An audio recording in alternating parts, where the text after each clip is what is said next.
오늘 우리에게 주신 하나님의 말씀은 신약서 가운데 누가복음 5장 그리고 요한복음 5장에서 각각 봉독해 드리도록 하겠습니다. 먼저 누가복음 5장 17절에서 26절까지의 말씀을 봉독합니다. 하나님의 말씀에 경청하시길 바랍니다. 어느 날 예수께서 가르치시는데 갈릴리 및 유대의 모든 마을과 예루살렘에서 온 바리새파 사람들과 율법 교사들이 둘러앉아 있었다. 주님의 능력이 함께 하심으로 예수께서는 병을 고치셨다. 그런데 사람들이 중풍병에 걸린 사람을 침상에 눕힌 채로 데려와서는 안으로 들여서 예수 앞에 놓으려고 하였다. 그러나 무리 때문에 그를 안으로 들여놓을 길이 없어서 지붕으로 올라가서 기와를 벗겨 그 자리를 뚫고 그 병자를 침상에 누인 채 무리 한가운데로 예수 앞에 달아내렸다. 예수께서 그들의 믿음을 보시고 말씀하셨다. 이 사람아, 네 죄가 용서받았다. 그래서 율법학자들과 바리새파 사람들이 말하기를 하나님을 모독하는 말을 하다니 이 사람은 누구인가? 하나님 한 분밖에 누가 죄를 용서할 수 있는가? 하면서 의아하게 생각하기 시작하였다. 예수께서는 그들의 생각을 알아채시고 말씀하셨다. 어찌하여 너희는 마음속으로 의아하게 생각하느냐? 네 죄가 용서받았다고 말하는 것과 일어나서 걸어가라 하고 말하는 것 가운데서 어느 쪽이 더 말하기가 쉬우냐? 그러나 너희는 인자가 땅에서 죄를 용서하는 권세를 가지고 있음을 알아야 한다. 그리고 예수께서 중풍병 환자에게 말씀하셨다. 내가 너에게 말한다. 일어나서 네 침상을 치워 들고 네 집으로 가거라. 그러자 곧 그는 사람들 앞에서 일어나 자기가 누웠던 침상을 거두어 들고 하나님을 찬양하면서 집으로 갔다. 사람들은 모두 놀라서 하나님을 찬양하였으며 두려움에 차서 말하였다. 우리는 오늘 신기한 일을 보았다. 이어서 요한복음 5장 1절에서 9절의 말씀입니다. 그 뒤에 유대 사람의 명절이 되어서 예수께서 예루살렘으로 올라가셨다. 예루살렘에 있는 양의 문 곁에 히브리 말로 베드자다라는 못이 있는데 거기에는 주랑이 5 있었다. 이 주랑 안에는 많은 환자들, 곧 눈먼 사람들과 다리 저는 사람들과 중풍병자들이 누워 있었다. 그들은 물이 움직이기를 기다리고 있었다. 주님의 천사가 때때로 못에 내려와 물을 휘저어 놓는데 물이 움직인 뒤에 맨 먼저 들어가는 사람은 무슨 병에 걸렸든지 나았기 때문이다. 거기에는 38해가 된 병자 한 사람이 있었다. 예수께서 누워있는 그 사람을 보시고 또 이미 오랜 세월을 그렇게 보내고 있는 것을 아시고는 물으셨다. 낫고 싶으냐? 그 병자가 대답하였다. 주님, 물이 움직일 때에 나를 들어서 못에다가 넣어주는 사람이 없습니다. 내가 가는 동안에 남들이 나보다 먼저 못에 들어갑니다. 예수께서 그에게 말씀하셨다. 일어나서 네 자리를 걷어가지고 걸어가거라. 그 사람은 곧 나아서 자리를 걷어가지고 걸어갔다. 그날은 안식일이었다. 아멘. 병원에 가보면 정말 아프신 분들이 참 많구나. 그걸 새삼 느낍니다. 익히 아는 병이야 어떤 아픔이 있겠지. 그런데 처음 듣는 병들, 처음 듣는 병으로 앓는 분들 만나면 그분의 어떤 게 그렇게 어려울까 미처 헤아리는 것이 쉽지 않습니다. 그러나 대체로 병을 앓고 있는 분들은 큰 병이든 작은 병이든 또 잘 알려진 병이든 아니면 처음 듣는 병이든 공통점이 있습니다. 육체적으로 굉장히 힘듭니다.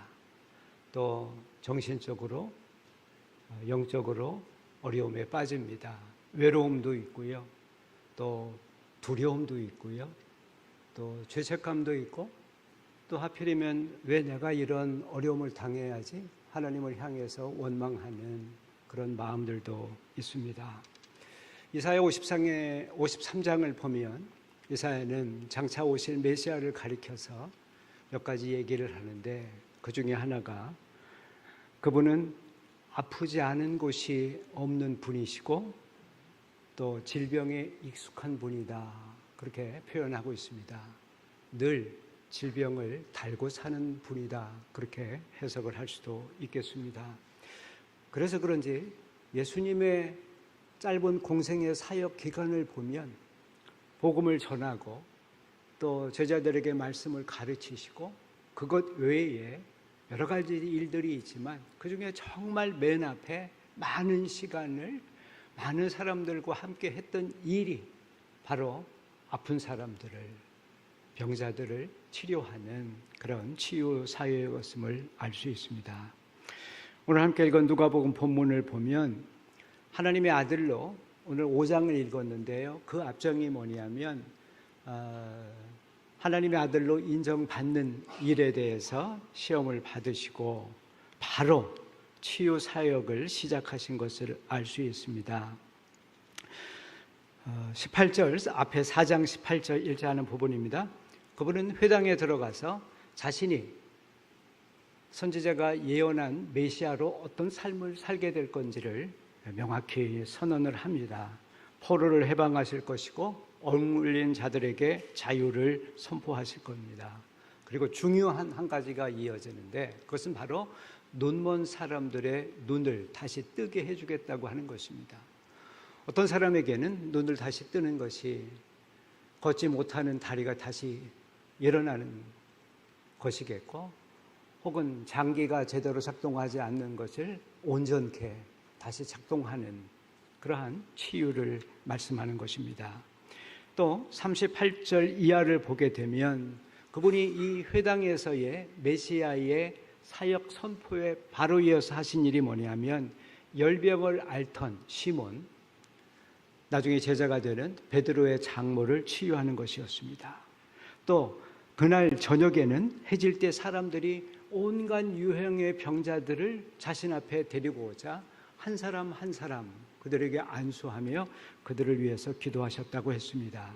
그리고 이어서 읽은 오늘 5장을 보면 본문의 바로 앞에 침상에 누인 채로 데리고 온 중풍병자 그 이야기 바로 앞에 또 나병 환자를 치유하신 이야기가 나옵니다. 그러고 보면 예수님의 사역의 상당 부분이 아픈 사람들을 돌보고 그들을 위로하고 그들을 온전케 치유하신 그러한 사역이었다, 그렇게 얘기해도 크게 틀린 것이 아닐 겁니다. 어렸을 때 너무 어려서 기억에도 가물가물하지만 저희 할머님이 중풍병을 앓으셨습니다.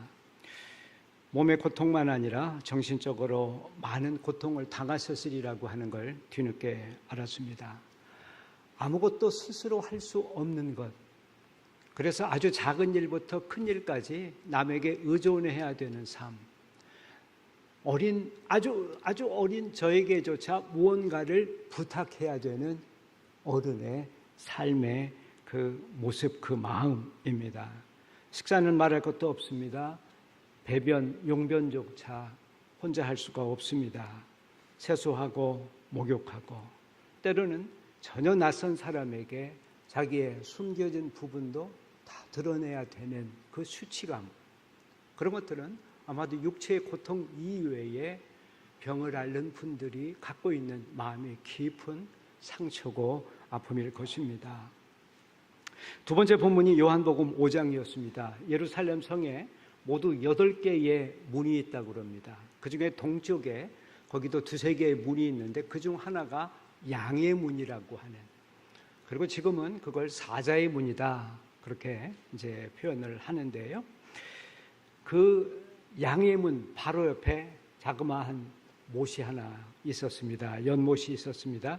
그 연못 주변에는 5개의 주랑이 있었는데 5개의 주랑마다 사람들로 가득했습니다. 병을 앓는 사람들이 거기에 가득 모여 있습니다. 왜냐하면 가끔 천사가 내려와서 그 연못을 휘저으면 물이 막 올라오고 거품이 있는데 그 중에 제일 먼저 들어가는 사람은 누구든지 무슨 병에 걸렸든지 낫는다라고 하는 그러한 신비와 기적의 못이었기 때문입니다. 거기 38년 동안 그 자리에서 끊임없이 기다렸던 한 병자 이야기가 요한복음 5장입니다. 이 두 이야기 공통점이 있습니다. 두 사람 다 중풍병을 앓고 있었습니다.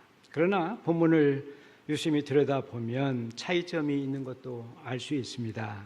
하나는 같은 병이지만 그 병을 대하는 두 종류의 사람이 있습니다. 하나는 예수님이었고 다른 하나는 그 동일한 사건을 보는 당시 종교 지도자들, 유대 종교 지도자들, 바리새인과 율법 학자들이었습니다. 이들의 태도는 곧 고통에 대한, 우리가 살면서 피할 수 없는 이 고통이라고 하는 이것을 대하는 두 종류의 시선이라고 그렇게 표현할 수도 있겠습니다. 또 다른 차이가 있습니다.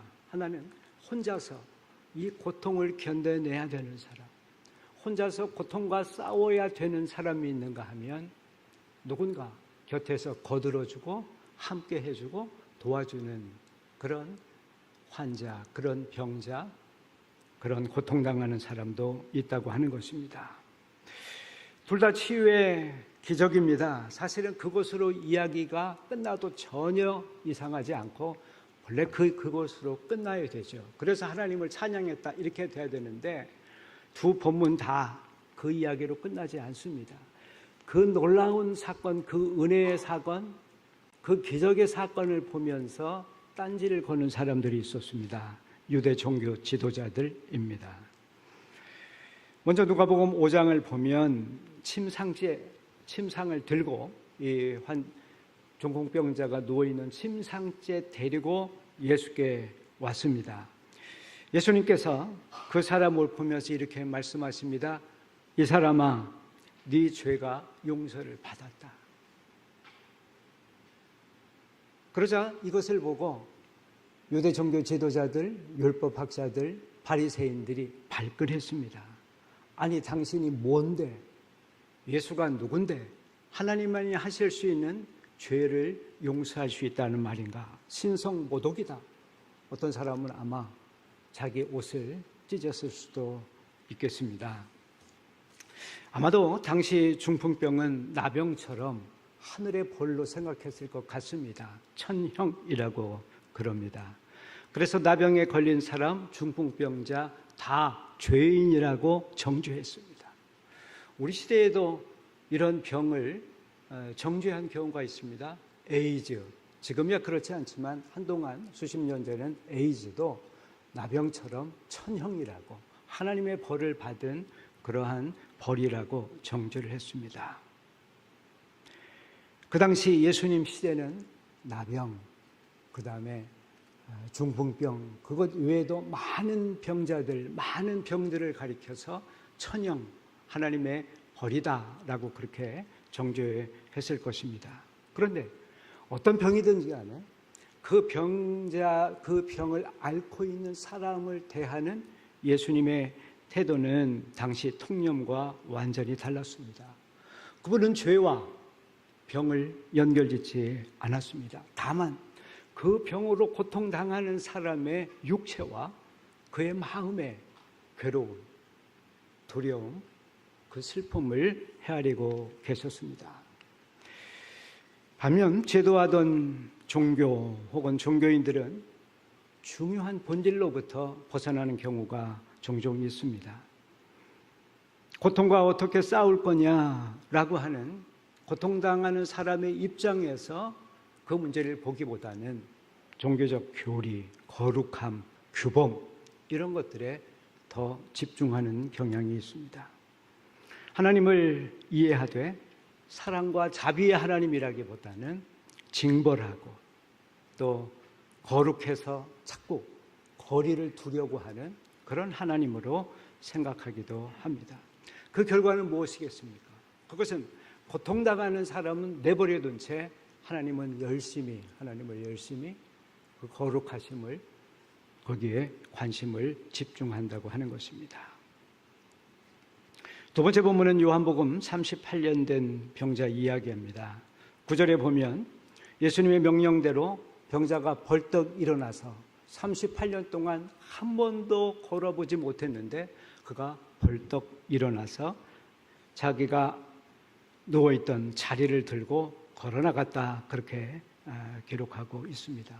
그런데 이 본문에서도 그가 벌떡 일어나 자리를 들고 걸어갔다, 그렇게 성경이 끝나질 않고 그 다음에 바로 이어서 한 구절이 나옵니다. 마침 그날이 안식일이었다.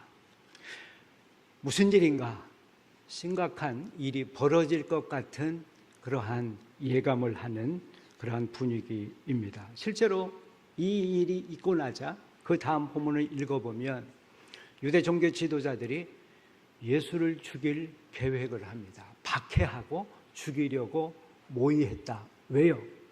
그들이 보기에 예수는 안식일법을 어긴 사람이었기 때문입니다. 당시 율법에서 안식일법은 우상숭배 버금가는 심각한 죄였습니다. 예수님이 나중에 사형 판결을 받게 될 때에 빌라도에게 사람들이 고소한 내용 중에 하나가 저 사람이 안식일법을 어겼습니다 라고 하는 것이었습니다. 여러분, 예수님께서 지금 38년 된 그 병자를 일으켜 세우는 그날이 안식일이라고 하는 것을 모르셨을까요? 저는 그렇지 않다고 생각합니다.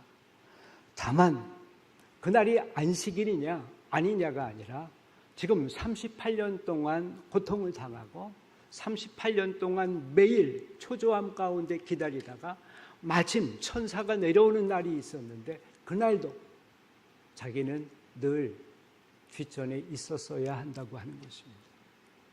말하자면 그는 38년 동안 병으로 고통을 당할 뿐만 아니라 다른 사람들이 자기보다 먼저 그 축복의 자리에 가는 것을 보면서 정신적으로 그리고 영적으로도 깊은 상처를 받는 사람이었습니다.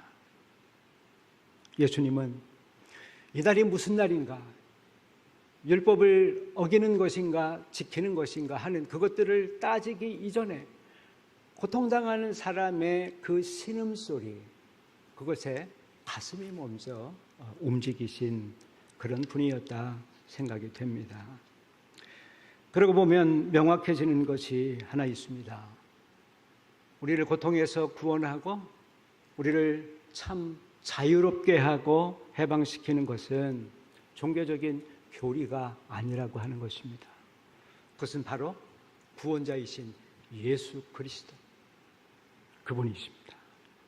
그분은 우리의 고통을 차마 못 본 척 하시지 않으시는, 그러실 수 없는 그런 분이시기 때문에 우리가 구원을 받는 거지, 우리가 예수님을 믿습니다, 나를 위해 돌아가신 걸 믿습니다, 그것을 교리적으로 인정하고 고백한다고 해서 구원을 얻는다고 하는 것이 아닙니다. 실제 성서에 예수님의 치유 기적 때마다 등장하는 단어가 있습니다. 예수께서 그 사람을 민망히 여기셨다. 예수께서 그 병자를 불쌍히 여겼다.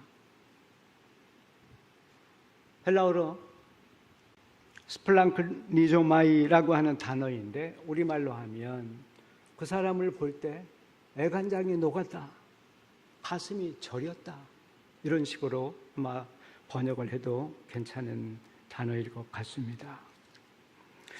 두 본문의 차이점, 그 다음 건 뭐냐면 한 사람은 혼자 고통과 싸웠습니다. 반면에 다른 한 사람은 이웃 사람들의 도움으로 그들과 함께 고통과 싸웠습니다. 요한복음 5장의 베데스다 목가의 중풍병자, 그는 홀로 낫기 위해서, 홀로 고통으로부터 벗어나기 위해서 치열한 싸움을 해야 했던 사람입니다. 38년 동안 누워있던 그 사람이 예수님께서 그 사람에게 갔을 때 그 사람이 이렇게 얘기합니다. 주님, 천사가 내려와 물을 움직일 때에 나를 들어서 저 못에다가 인도할 사람, 저 못에 넣어주는 사람이 없습니다. 내가 가는 동안에 다른 사람들이 먼저 나보다 앞서 저 못에 들어갑니다. 베데스다 연못이라고 했습니다. 베데스다라고 하는 말은 자비의 집이라고 하는 말입니다. 집이라고 하는, 그 다음에 헤세드, 구약에서 사랑을 가리키는 단어입니다. 사랑과 자비의 집. 그런데 그 사랑과 자비의 집에도 모두에게 공평한 사랑과 아니라 마치 경쟁이라고도 시키듯이 경쟁력 있는 사람과 그렇지 않은 사람과 차별이 있었다고 하는 것입니다. 중풍병이라고 하는 병, 정말 모든 병이 다 고통이고 힘든 병이겠습니다만 정말 힘든 병일 것 같습니다. 혼자서 아무것도 할 수 없는, 남에게 전적으로 의존해야 되는, 그는 남들이 먼저 내려가서 치유되는 것을 늘 부러운 마음으로 바라보아야만 하는 그런 참 안타까운 삶이었습니다. 같은 중풍병자이지만 그 고통을 함께 싸워준 사람들이 있는 행운 가득한 병자도 있었습니다. 누가복음 5장 이야기입니다. 이 중풍병자는 침상에 누인 채로 예수께 왔습니다. 자기 힘으로는 상상할 수도 없는 일이었지만 누군가의 도움으로 자기가 누워있는 병상, 그냥 거기에 누워서 사람들의 수고 덕에 예수께 오게 됩니다. 성경은 이 착한 사람들이 가족이었는지 혹은 친구였는지 혹은 동네 사람이었는지 구체적으로 기록을 안 합니다. 다만 분명한 것은, 짐작할 수 있는 것은 이 사람들은 틀림없이 오래도록 침상에 누워 살아야만 되는 이 사람의 아픔을 공감하던 사람일 것이다 라고 상상할 수 있습니다. 그런데요, 그 착한 사람들이 수고를 많이 했습니다. 그런데 기대한 대로 금방 뭐가 해결되지 않습니다. 열심히 그를 데리고 예수께 왔지만 금방 해결되는 게 아니라 또 다른 장애물이 있었습니다. 예수님께 가야 되는데 접근하기가 어려운 겁니다. 지금 예수님이 계신 곳에 그 주변에 온갖 아픈 사람들, 내 문제가 가장 큰 문제입니다. 내 병이 가장 심각합니다. 그렇게 모두가 자기 생각을 하는 그런 사람들로 가득해서 조금도 양보하려고 하지 않는 그런 사람들, 그 무리를 그들이 이제 접하게 됩니다. 결국 생각해낸 것이 예수님이 계신 방 위 지붕으로 올라가고요, 그 지붕을 뚫고 그 아래로, 여러분 침상을 내려보냈다 그러면 지붕 어느 한 구덩이를 뚫는 게 아니라 그냥 지붕 전체를 뜯은 셈이 되겠습니다. 여러분 상상해 보십시오. 지금 방 안에 예수님이 열심히 누워있는 환자를 두고 기도하고 안수하고 모두들 한마음으로 그러고 있는데 갑자기 뻥 뚫리더니 흙먼지가 쏟아져 내리는 그런 상황입니다. 제가 그 자리에 있었다면 어떤 생각, 어떤 느낌이었을지 아마 당황했을 테고, 또 대부분의 사람들이 짜증도 냈을 법합니다. 다 중요한데 이렇게 난장판을 만들다니, 그렇게 비난도 했을 법합니다. 그런데 가장 화를 많이 내야 되실 분, 가장 짜증을 내야 되실 분, 예수님, 그분의 반응은 달랐습니다. 20절을 보면 이렇게 표현하고 있습니다. 예수께서 그들의 믿음을 보시고 말씀하셨다. 이 사람아, 네 죄가 용서를 받았다. 의문이 생깁니다. 내 믿음 아니어도 다른 사람의 믿음으로도 내 병이 치유될 수 있을까? 내가 열심히 교회 안 다니는데 우리 부인은 열심히 다니고, 그래서 우리 부인 덕에 내가 구원을 받을 수 있을까? 물론 이 병자가 전혀 믿음이 없는 사람, 그래서 다른 사람들이 열심히 예수님께 기도하면서 이 병자를 위해서 왔지만 이 사람은 별로 의욕도 없고, 그렇게 생각할 필요는 없을 것 같습니다. 왜냐하면 아프면 믿음 없는 사람도 믿음이 생기게 됩니다.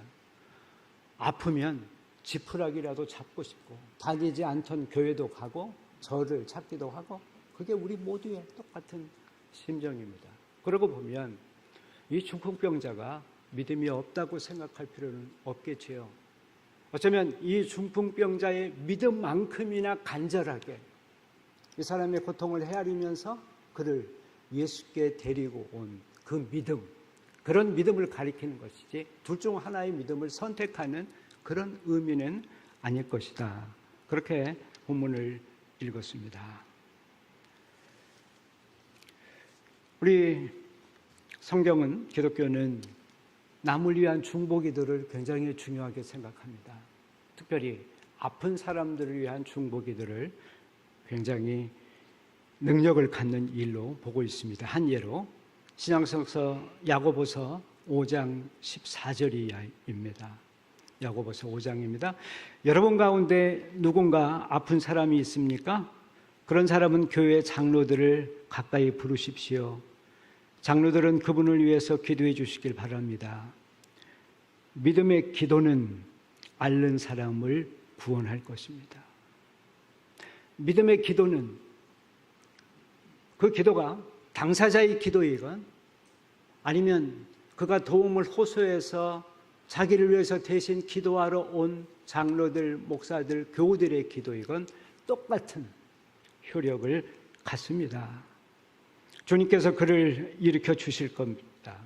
그가 혹시 죄를 저질렀다면 용서받을 것입니다. 그렇게 말씀을 하고 있습니다.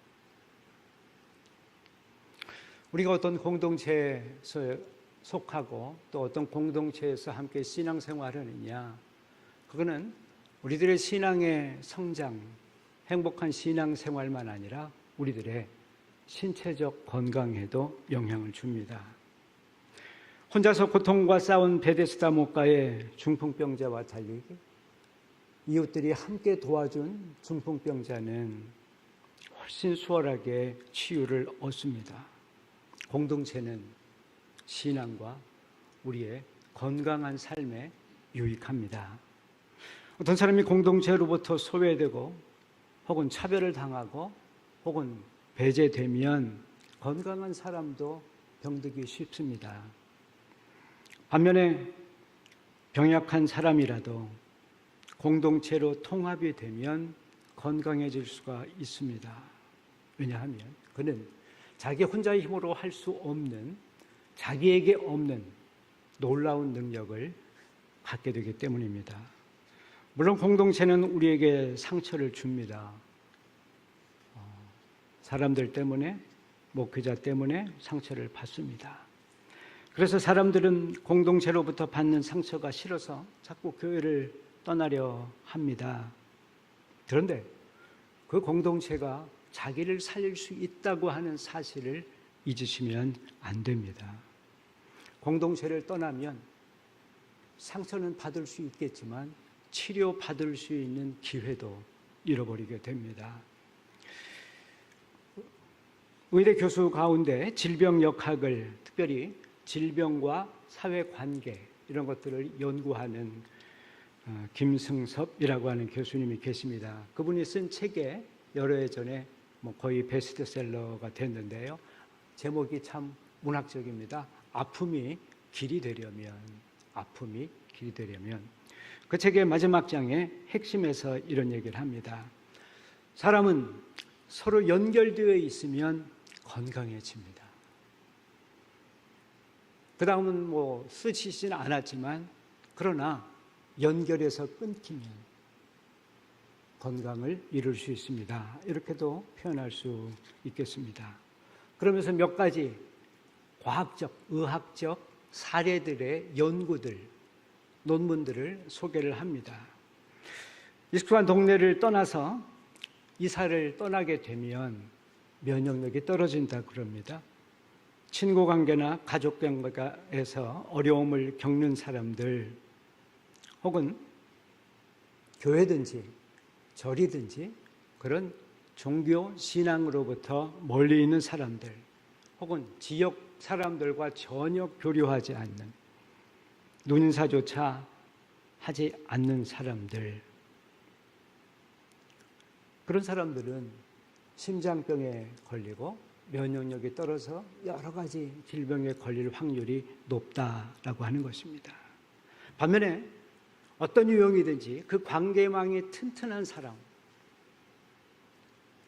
연결이 잘 되어 있는 사람, 아마 이분도 동의하시겠습니다만 우리가 하는 카톡이나 SNS 그런 식으로 수백 명 자동적으로 올라오는 그런 사람이 아니라 그 숫자가 많건 적건 나의 속을 들여다보게 해줄 수 있는 관계, 그런 두려움 없이 자기를 노출할 수 있는, 자기의 알몸을, 그것을 낯선 사람에게 씻도록 허락해야 되는 그 수치심도 허용할 수 있는 그런 관계, 그런 연결망이 있을 때 사람은 더욱 건강해진다라고 하는 것입니다. 오늘날 사람들은 건강하기 위해서 혼자서 잘 먹고 혼자서 운동도 열심히 합니다. 헬스장에서. 그런다고 건강해지는 게 아니라 옆 사람들과 잘 연결될 때 건강해질 수 있습니다. 사랑하는 우리 대학교의 교우 여러분, 어떻습니까? 우리는 서로 교회 안에서 잘 연결이 되어 있습니까? 혹시 우리는 베데스다 목가의 현장과 닮아 있습니까? 아니면 누가복음 5장에 나오는 침상째 들고 병자를 옮기는 그 수고를 마다하지 않는 그 현장과 연결 혹은 그 현장과 닮아 있습니다. 저절로 좋은 공동체가 되는 일은 세상에 없습니다. 마치 저절로 아름다운 잔디밭이 생기는 것을 기대하는 것처럼 어리석은 불가능한 일입니다. 우리는 이 공동체에 속해 있습니다. 우리가 이 공동체에서 무엇을 기대하고 또 무엇을 해야 할지, 그것은 우리 각자가 자기의 할 수 있는 역량 안에서 스스로 생각해보고 또 할 수 있는 것을 하는 것, 그것이 오늘 우리가 함께 고민할 일이 아닌가 생각을 합니다. 기도하십시다. 은혜와 자비의 하나님, 우리가 대학교에서 함께 신앙생활을 하고 또 함께 연결되어서 고통을 느끼고 또 고통을 해결하기 위해서 함께 싸울 수 있는 관계가 된 것을 감사를 드립니다. 특별히 우리 가운데 있는 연약한 분들, 고통 중에 있는 분들을 기억하시고 은총을 베풀어 주시옵소서.